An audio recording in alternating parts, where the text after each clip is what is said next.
Social media पे जो है कुछ वीडियो बहुत तेज़ी से वायरल हो रहा था। दरअसल एक वीडियो जो है कई महिलाएं खड़ी हुई थी और साथ ही कुछ बच्चे भी खड़े हुए थे और एक महिला ज़ोर ज़ोर से चीखती चिल्लाकर कहती है कि लगभग 4000 छात्रों का हम लोग रोज़ जो है उनको पढ़ा रहे हैं। ऐसे में उससे पहले जो महिला अपनी बात कहती हटती तो दूसरी महिला बिल्कुल बराबर में खड़ी हुई थी और उसने तुरंत बोला कि बोलने के बाद कहती है कि तुम्हारी कंट्री नेपाल का उतना बजट नहीं होगा जितना हमारे पास पैसा खर्च हो रहा है। ऐसे में हमारी यूनिवर्सिटी तुम पर खर्च कर रही है। और एक जो है वीडियो वायरल हो रही थी और ये लड़का एक लड़की आसपास जो है बातचीत कर रहे थे। लड़का लगातार गंदी गंदी गालियाँ दे रहा था और भद्दी भद्दी गालियाँ भी दे रहा था, जिससे लड़की ज़ोर ज़ोर से रोने लगती है और माफ़ी मांग रही थी। साथ ही ये वीडियो जब सोशल मीडिया पे काफ़ी तेज़ से वायरल हो रहा था, जिसमें जो है हर कोई सुरक्षा गार्ड हो या यूँ कहिए कि छात्र हो या मारपीट कर रहे थे। और ऐसे में ऐसा लग रहा था कि यूँ कहिए कि कोई फिल्म की सीन चल रही हो या यूँ कहिए उन छात्रों को गिरा गिरा कर मारा जा रहा था, पीटा जा रहा था। और सोशल मीडिया में जब ये वीडियो काफ़ी तेज़ जो है नेपाल में जो भारत पड़ोसी देश है वो भी तक ये बात चली जाती है। और अब जो है नेपाल के प्रधानमंत्री हो या फिर यूँ कहिए कि सांसद भवन हो या हंगामा शुरू हो जाता। ऐसे में एक तरह चेतावनी दी जाती है कि अगर इस तरह से जो है नस्ल भेद या टिप्पणी किसी भी कीमत की जो है बर्दाश्त नहीं की जाएगी। और दरअसल एक छोटा सा जो है देश जो भारत को इस तरीके से चेतावनी दे रहा था, या आप अपने आप में सोचने पे काफ़ी मजबूर आखिरकार ये मामला क्या है, कैसे है। और जो लड़की ये गाली खा रही थी, ऐसे में उसका रो रो कर बुरा हाल था। और वह महिला जो उन लड़कियों को चेतावनी दे रही थी कि अगर तुम्हें फ्री में खाना खिलाया जा रहा है और पढ़ाया भी जा रहा है, साथ ही सुरक्षा गार्ड को उन लड़कों को बुरी तरीके से जो है बेवजह मारपीट कर जो है काफ़ी प्रताड़ना दिया जा रहा था। ऐसे में चाहे हमारे देश का यहाँ बराबर निकला हो, आज भी ये हम इस कहानी के माध्यम से जानने की समझने की कोशिश करेंगे कि आखिरकार ये घटना कहाँ की है। नमस्कार, आदाब, सत श्री अकाल, भदोही प्लस में आप सबका स्वागत है। मैं आपका दोस्त अमित कुमार। आज जो हम सच्ची घटना का जिक्र करने वाले हैं, दरअसल ये सच्ची घटना शुरू होती है उड़ीसा की राजधानी भुवनेश्वर की, जहाँ एक विश्वविद्यालय की IIT की छात्र, दरअसल एक छात्र है जो बीटेक की छात्रा है और उसकी उम्र लगभग 22 साल के आसपास की रहा होगा। और वो 3rd ईयर की छात्रा का नाम प्रकृति लामासाल होता है। और ये 16 फरवरी 2025 को दोपहर 2 बजे के आसपास का वक्त रहा होगा।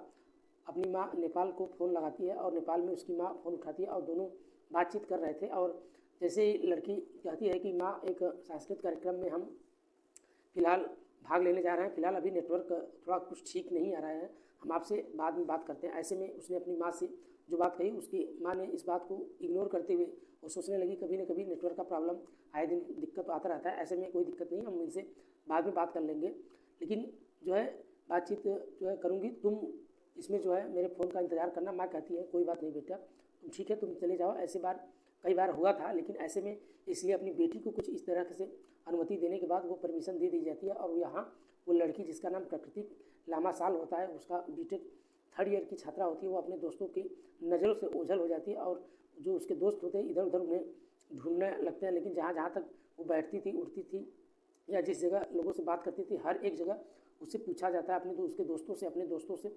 जब तक मिलती नहीं, थोड़ा वो लोग परेशान जरूर होते हैं। अब तक ऐसे गायब नहीं हुई थी, आखिरकार क्या कारण है, क्यों गायब हो गई।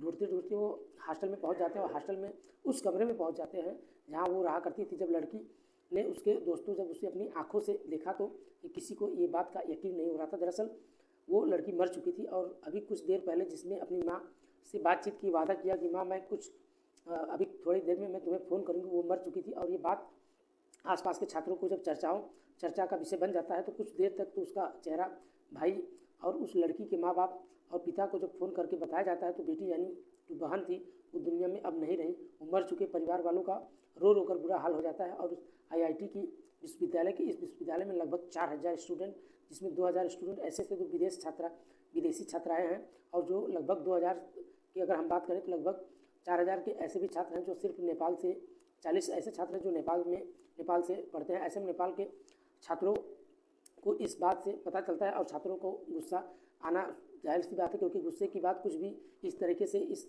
जो है सहपाठी होती है जो बीटेक के छात्रा के साथ जो नाइंसाफ़ी हुआ था, जिसका नाम जो है आद्विक श्रीवास्तव होता है। आद्विक श्रीवास्तव के साथ ये रिलेशनशिप में थी और उसका बीच में ब्रेकअप भी हो जाता है। ब्रेकअप होने के बाद फिर वो लड़का इस लड़की के साथ ऐसे जो है ऑडियो वायरल हो जाता है जैसे उसके साथ बहुत ज़्यादा अभद्रता की बात एवं गालियाँ दी जाती है और भद्दी भद्दी गालियाँ दी जा रही थी। इस तरीके से दावा किया जा रहा था कि अगर इस लड़के को, इस लड़की की कुछ आपत्तिजनक तस्वीरें भी खींच ली तो आपत्तिजनक तस्वीरें लेने के बाद वो उस लड़की पर लगभग शारीरिक संबंध बनाने का दावा भी बना चुका था। ऐसे में वो लड़का इस बात को लेकर काफ़ी समय से परेशान चल रहा था और लड़की काफ़ी परेशान चल रही थी। और जब वो उसके बचने की कोशिश कर रही थी, माफ़ी मांग रही थी, चुकी भी थी जिसने बचाने की कोशिश कर रही थी, लेकिन वो लड़का लगातार अजीब तरीके से दबाव उसके ऊपर बनाता चला जा रहा था। ऐसे में इसलिए शायद लड़की ने परेशान हो जाती है और उसकी मौत हो जाती है, यानी वो अपनी जान दे देती है। और उसमें कितना सच है या कितना ऑडियो वायरल सही हुआ है, फिलहाल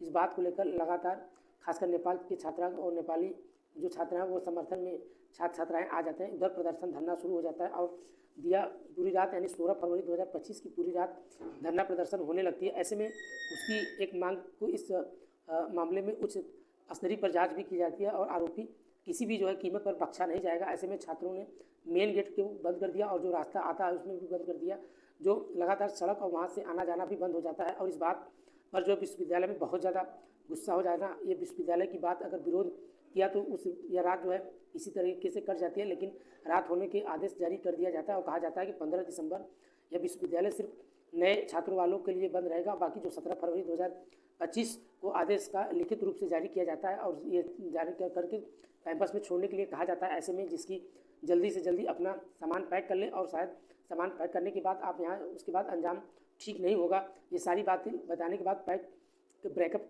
कर लिया जाता है। ऐसे में क्योंकि विश्वविद्यालय का ये आदेश रजिस्ट्रार को एक वाकई में लेटर इशू किया जाता है जिसमें ये आदेश दिया जाता है कि छात्रों को जल्द से जल्द अपना सामान पैकिंग करें और वो शुरू, क्योंकि 15 दिसंबर को ये विश्वविद्यालय बंद होगा और कैंपस में यह विश्वविद्यालय सिर्फ नेपाल के छात्रों के लिए बंद था, बाकी छात्रों के लिए बंद नहीं था, क्योंकि इसमें लगभग 4000 स्टूडेंट जो नेपाल के लगभग इसमें 800 के आसपास छात्र छात्राएँ थे।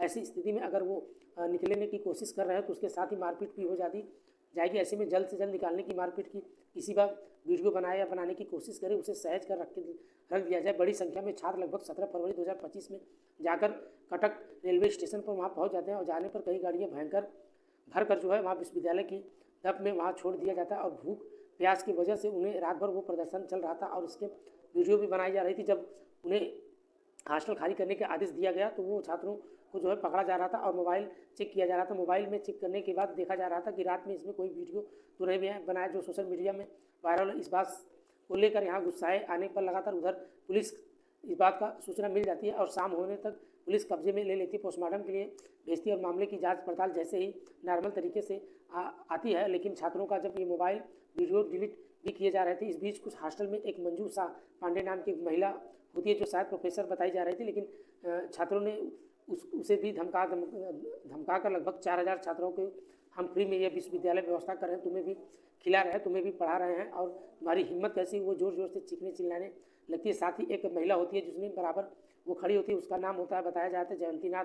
कहती है वो तुम्हारे देश का इतना बजट नहीं होता जो तुम्हारे ऊपर इतना खर्च कर सके, तुम्हें शर्म आनी चाहिए। इस तरीके से बातें कहे जा रही थी। लेकिन छात्र, खासकर ये छात्र छात्राएँ हॉस्टल में शायद ये सीन उन्हें डराया जा रहा था, धमकाया जा रहा था, जो वीडियो बनाई जा रही थी।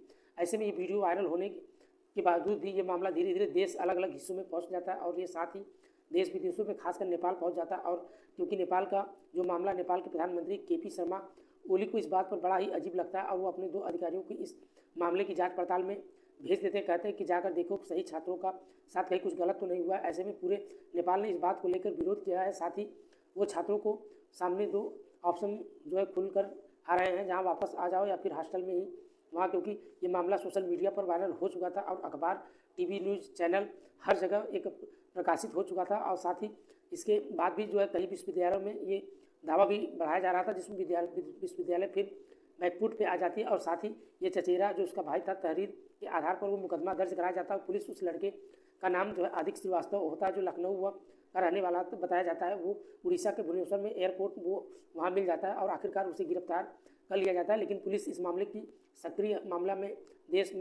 प्रदेश तक पहुँच जाती है और देश में बड़े बड़े अधिकारी इस मामले की बड़ी संज्ञान लें और कहते हैं कि इस तरीके से छात्रों के साथ जो तुम इस तरह से व्यवहार कर रहे हो, छात्र ही ये मांग भी आखिरकार इस मामले की निष्पक्ष जांच की जा रही है। जो दोषी होगा उसके खिलाफ कार्रवाई की जाएगी। और उन छात्रों को आरोप था जो प्रश्न का या सेंटर या लाइब्रेरी के अंदर लड़की या लड़कियों के साथ, वो लड़का जो लखनऊ का रहने वाला था आदिक श्रीवास्तव, उसके साथ भी जो है हरासमेंट भी प्रकाशित किया गया था, जिसमें ये प्रताड़ित करने की वजह से उसकी मौत हो गई। इस लाश का यहाँ से उठाकर सीधा हॉस्टल जाकर डाल दिया जाता है। बाकी कॉलेज प्रशासन को कोशिश थी आखिरकार इस मामले की किस तरीके से दबदबा बनाया जाए ताकि जो लड़का है उसे आरोपी जिस तरह से ये जो है बचा लिया जाए, या हद तब हो जाती जब हैरानी की बात ये होती कि विश्वविद्यालय में IIT का ये जो है विश्वविद्यालय के अंदर भारत के देश के अलग अलग लगभग 2000 छात्र लगभग, जिसमें 4000 स्टूडेंट हैं और साथ ही इसमें छात्राएं लगभग 4000 हैं, जो भविष्य में वो कहीं ना कहीं दावा किया जा रहा है कि एक स्टूडेंट बचाने में आखिरकार इस पूरे मीडिया को चर्चा में